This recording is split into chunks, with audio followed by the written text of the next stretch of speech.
Okey, inflasi dia menyebabkan beberapa kesan lah. Okey, iaitu kesan terhadap harga barang, kesan terhadap tabungan, kesan terhadap pendapatan, kesan terhadap pengangguran, kesan terhadap ekspor dan juga kesan terhadap kadar faedah.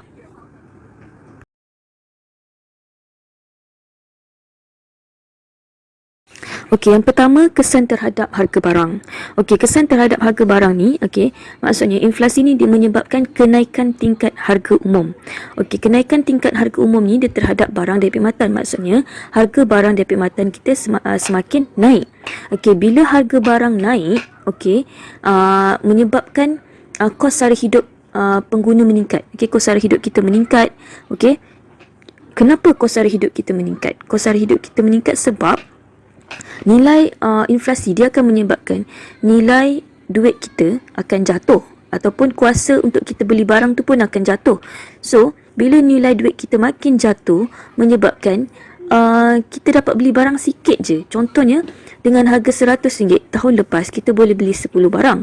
Tapi tahun ni dengan duit RM100 kita boleh beli 5 barang je. Nampak tak? Sebab harga barang semakin meningkat. Okay. Bila harga barang meningkat tapi nilai duit kita sikit, kecil, so menyebabkan kos sara hidup kita meningkat lah. Maksudnya kita kena keluarkan lebih banyak duit untuk beli barang yang mahal, untuk cover untuk cover balik belanjaan kita yang terlebih. Sepatutnya kita belanja sikit ni, tapi disebabkan harga barang naik kita terpaksa keluarkan duit lebih untuk belanja barang tu. Okay. Bila kos sara hidup kita meningkat, so taraf hidup kita pun akan semakin merosot. Susah kita nak jadi kaya disebabkan harga barang yang semakin menaik. Okey. Okey, yang kedua adalah kesan terhadap tabungan. Okey, tabungan ni umpamanya macam bank. Okey, bank tu umpama kita punya tabung lah. Kita simpan duit dalam tabung kan. So sama je kita simpan duit dalam bank. Okey, so bila kita simpan duit, bila berlakunya inflasi, okey, pengguna dia lebih cenderung untuk keluarkan duit daripada bank, keluarkan duit daripada simpanan dia dekat bank. Umpama kita keluarkan duit daripada tabung lah. Sebab apa kena keluarkan duit daripada bank? Okey, sebab pengguna keluarkan duit daripada bank, daripada simpanan dia untuk cover balik, untuk cover dia punya perbelanjaan. Perbelanjaan dia tak cukup. Okey, duit yang dia ada, gaji yang dia ada tak cukup untuk tampung perbelanjaan yang sedia ada. Okey. Ini pun menyebabkan kos sara hidup kita meningkatlah. Disebabkan kos sara hidup kita meningkat, okey, menyebabkan kita terpaksa keluarkan duit daripada bank. Okey, lagi satu pengguna, okey, dia tak nak buat pinjaman dekat bank. Okey, dia tak nak tambah lagi beban hutang dia dekat bank. Dia tak nak bayar dekat bank. Okey, menyebabkan bank rugi. Okey, so menyebabkan nilai tabungan bank tu semakin merosot sebab kita keluarkan duit dekat bank. Kita tak nak invest dekat bank, kita tak nak simpan duit dekat bank. Okey, so ini menyebabkan nilai benar tabungan jatuh.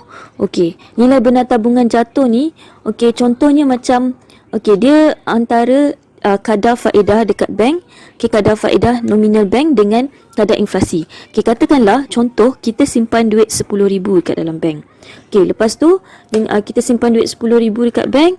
Lepas tu bank bagi kita kadar faedah nominal, okay, ataupun kadar faedah semasa lah, sebanyak 3% setahun. Okay, tapi bila berlaku inflasi, kadar inflasi pula lebih tinggi daripada kadar faedah bank. Okey, kadar faedah semasa bank, okey, iaitu 5%. Kadar inflasi 5%, kadar faedah semasa bank 3%. So kadar faedah inflasi lebih tinggi daripada kadar faedah bank. Dia merosot sebanyak 2%. So pengguna tak nak simpan dah dekat bank sebab pengguna rugi. Okey, so itulah menyebabkan nilai benar tabungan jatuh. Okey, dan juga contohnya kalau kita ada rumah, okey, kalau kita memiliki kekayaan lain, macam kita ada rumah ke, kita ada saham ke, harta tanah, akaun bank dan macam-macam lagi lah kan, ada aset, ada kekayaan. Okey, so ini menyebabkan kita rugi secara beransur-ansur, rugi sikit-sikit. Sebab apa? Sebab nilai hadapan simpanan kita akan merosot. Okey, kesan terhadap pendapatan. Okey, inflasi ni dia akan menyebabkan kesan terhadap pendapatan ataupun income. Okey, so dia akan menyebabkan pendapatan benar merosot. Okey, pendapatan benar ni adalah kemampuan pendapatan tunai, okay, iaitu nominal untuk membeli barang dan perkhidmatan. Okay, pendapatan tunai yang kita, pendapatan cash, duit cash yang kita ada kat tangan untuk kita beli barang dan perkhidmatan. Okay, so sebab apa pendapatan benar kita berkurang? Sebab kuasa beli barang dan perkhidmatan tu merosot, kan? Okay, sebab tu pendapatan benar kita berkurang. Okay, so bila pendapatan benar kita berkurang, okay, akan menyebabkan taraf hidup kita juga menurun, okay, merosot, okay, sebabkan kos hidup meningkat. Okay, lepas tu dari segi pengagihan pendapatan, okay, dari segi pengagihan pendapatan ni, okay, umpamanya, okay, kita ni macam, umpama kita ni individu ataupun peniaga lah, kan. Kalau kita ada orang yang hutang kat kita dan kita juga ada hutang dekat orang. Orang yang hutang dekat kita means kita bagi hutang ke orang lah. Orang yang hutang kat kita tu kita panggil penghutang. Penghutang ni, okay, akan dapat benefit. Okay, bila kita hutang dekat orang, orang yang kita hutang tu kita panggil pemiutang. Pemiutang ni dia akan rugi. Okay, kenapa penghutang tu dia untung? Okay, penghutang tu adalah orang yang hutang kat kita. Orang yang hutang kat kita ni untung sebab, okay, katakanlah kalau kadar inflasi meningkat sebanyak 5%, katakanlah orang tu hutang kat kita tahun lepas 10,000 katakanlah, kan. Lepas tu tahun ni inflasi meningkat 5%. So kita kena tanggung inflasi tu. Okay, sepatutnya hutang dia tu menjadi 10,500, tapi dia just bayar 10,000 je lah. Maksudnya dia punya nilai nilai sebutan nilai benar tu, sebutan nilai dia bayar, macam cakap, dia tak payah ikut harga inflasi. Kadar faedah dia jalan je macam biasa walaupun kadar inflasi tu meningkat. So kita lah rugi, orang yang hutang kat kita tu untung, dia bayar macam biasa, kita yang kena tanggung inflasi tu, macam tu. Okay, sebab tu penghutang tu dia untung. Okay, kalau pemiutang ni kita hutang ke orang yang kita hutang tu lah. Orang yang kita hutang tu, okay, pemiutang tu orang yang kita hutang tu lah. Orang yang kita hutang tu rugi. Okay, rugi sebab apa? Okay, sebab apa rugi orang yang kita hutang tu? Sebab kita bayar hutang dia macam biasa, tapi dia yang kena tanggung inflasi tu. Macam tu lah dia terbalik. Okay, so lepas tu macam orang yang kerja tetap, kan, orang yang kerja tetap dapat income tetap lah. Macam peniaga ni dia tak dapat income yang tetap, so dia untung lah masa inflasi ni. Okay, tapi kalau pekerja yang dapat income tetap macam polis, doktor, nurse, buruh, yang kerjaan diorang dapat income, dapat pendapatan tiap-tiap bulan tetap fix, yang tu jadi masalah. Yang tu dia akan efek dekat dia punya pendapatan benar dia merosot. Okay, pendapatan benar dia merosot sebab kuasa beli wang berkurang. Okay, Okey, kesan terhadap pengangguran. Okey, so kesan inflasi ni dia boleh memberi kesan terhadap pengangguran. Okey, ada yang menyebabkan pengangguran tu meningkat, ada juga yang menyebabkan pengangguran tu berkurang. Okey, inflasi yang biasanya pengangguran tu dia akan berkurang kalau inflasi tu pada tahap sederhana. Okey, pada tahap yang rendah lah. Contohnya antara 2 hingga ke 3%. Okey, tu pada tahap yang rendah. So dia akan mengurangkan pengangguran. Okey, dan ini juga bergantung kepada dia, lebih kepada jenis inflasi, inflasi tarikan permintaan. Okey, so kalau inflasi jenis ni, tarikan permintaan ni, kan, dia permintaan banyak. Okey, permintaan agregat meningkat. Okey, so membuatkan syarikat ni bila permintaan meningkat, diorang pun lebih banyak mengeluarkan output ataupun pengeluaran. So bila diorang lebih banyak nak mengeluarkan, bila syarikat ni lebih banyak output ataupun pengeluaran, so dia nak gunakan pekerja dengan lebih banyak. Okey, so lepas tu lagi satu, harga pula melambung naik, kan. Bila harga, bukanlah melambung naik, kiranya bila harga naik, okey, harga jual tu naik, kan, so dia akan bagi untung dekat syarikat. Okey, sebab harga kos macam biasa, tapi bila harga barang naik, so dia akan bagi untung. Dia akan bagi untung. Bila dia dapat untung, dia akan jadikan untung tu sebagai dia punya pelaburan ataupun investment lah. Okay, so bila dia ada duit untuk invest ataupun dia ada duit untuk untuk laburkan ataupun dia dah ada duit untuk kumpulkan dana, so dia ada duit untuk hire untuk upah pekerja. So bila dia ada duit untuk upah pekerja, dia bolehlah upah pekerja untuk keluarkan output yang lebih banyak. Sebab tu pengangguran berkurang, sebab dia nak pakai pekerja banyak, demand tinggi. Okay, ataupun permintaan meningkat kan, dia nak pakai pekerja lagi banyak.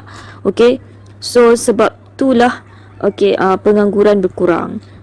Okay, dan lagi satu, kalau kadar inflasi tu terlalu tinggi ataupun lebih tinggilah. Contohnya kalau berlakunya hyperinflasi. Hyperinflasi ni kalau kadar inflasi dia lebih daripada 50%, macam dekat negara Venezuela. Okay, sangat teruk negara tu. Okay, inflasi dia sangat tinggi.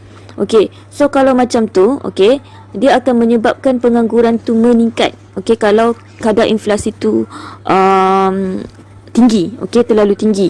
Ataupun dia bergantung kepada jenis inflasi juga. Kalau jenis inflasi yang inflasi tolakan kos ataupun inflasi diimport, dia juga akan menyebabkan dia juga akan menyebabkan pengangguran meningkat. Sebab disebabkan oleh pengurangan output. Syarikat dia tak nak keluarkan, dia tak nak dia tak nak teruskan pengeluaran sebab dia rugi. Diorang dah tak ada duit untuk untuk invest, untuk pelaburan apa semua.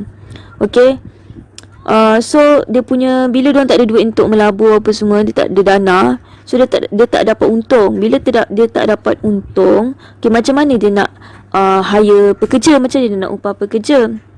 So pelaburan dia berkurang, so akan menyebabkan diorang tak nak upah pekerja, pengangguran pun berlaku. Kesan terhadap ekspor. Inflasi ni dia akan menyebabkan kesan terhadap ekspor, kegiatan ekspor dalam negara. Macam mana dia boleh bagi kesan terhadap ekspor? Dia daripada inflasi tolakan kos. Kalau sebelum ni inflasi tolakan kos tu bermaksud pengeluar dia meningkatkan, dia terpaksa meningkatkan kos pengeluaran. Maksudnya kos pengeluaran ni meningkat atas disebabkan faktor-faktor tertentu. So bila kos pengeluaran meningkat, pengeluar ataupun peniaga terpaksa meningkatkan harga barang yang dijual tu untuk mengekalkan margin keuntungan dia.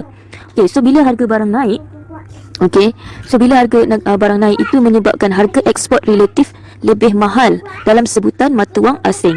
Maksudnya bila kita ekspor barang tu, harga barang yang kita ekspor tu lagi mahal dalam mata wang asing. Contohnya dekat sini, dekat Malaysia, kita boleh jual murah, tapi bila kita ekspor kat luar negara, contohnya macam dekat US kan nilai mata wang dia kan lagi tinggi daripada kita. So bila kita ekspor dekat US jual lagi mahal daripada Malaysia. Sebab disebabkan inflasi tolakan kos ni lah yang menyebabkan harga ekspor relatif lebih mahal dalam sebutan mata wang asing.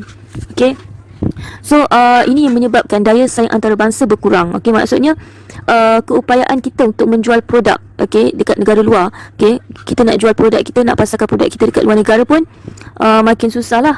Sebab kita tak mampu.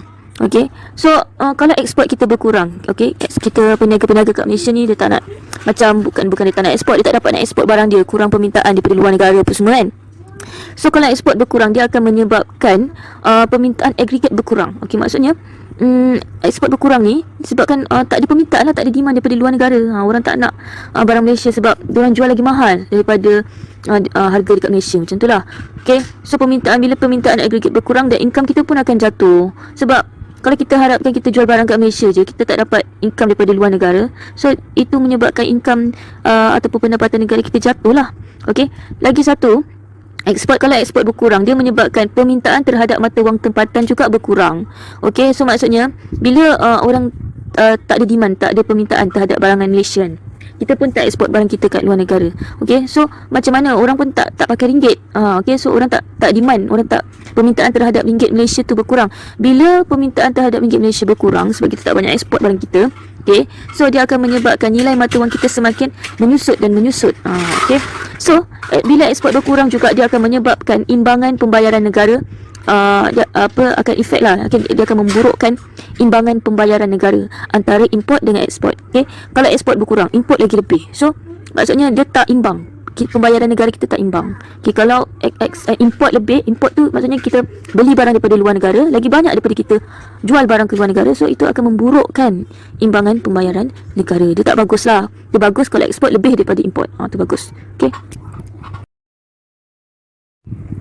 Okey, kesan terhadap kadar faedah. Okey, kadar faedah ni bank lah. Okey, bank yang kenakan kadar faedah. Orang kata dalam orang putih kata interest.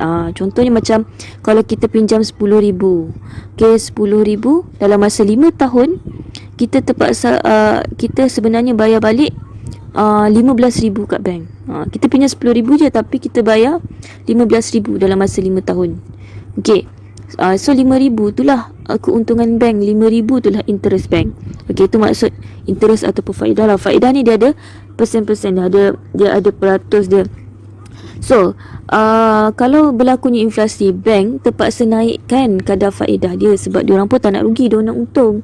Okey, so bila bank naikkan kadar faedah, contohnya daripada 3% naik ke 5% apa semua, okay, dia akan efek banyak benda tau. Dia akan meningkatkan kos pinjaman. Okay, so dia akan meningkatkan kos pinjaman dan beban hutang peminjam. So kita pun sebagai peminjam kita akan terbeban. Okay, bila kadar faedah meningkat, kita akan bayar lagi banyak. Okey, contohnya dia tingkatkan interest, dia naikkan kadar faedah. Okey, daripada katakanlah tadi kita hutang RM10,000. So total up semua kita kena bayar RM15,000 dalam masa 5 tahun. Tapi bila dia naikkan interest ataupun dia naikkan kadar faedah, mungkin kita kena bayar dalam RM20,000 dalam masa 5 tahun. So dia akan bagi beban hutang, akan tambah hutang lagi dekat peminjam dan meningkatkan kos pinjaman. So bila orang tahu macam tu, orang dah tak nak pinjam dekat bank. Okey, orang nak kurangkan pinjaman. So bila orang dah tak nak pinjam dekat bank, dia akan menyebabkan penawaran wang dalam ekonomi berkurang. So orang pun dah tak tawarkan wang. Okey.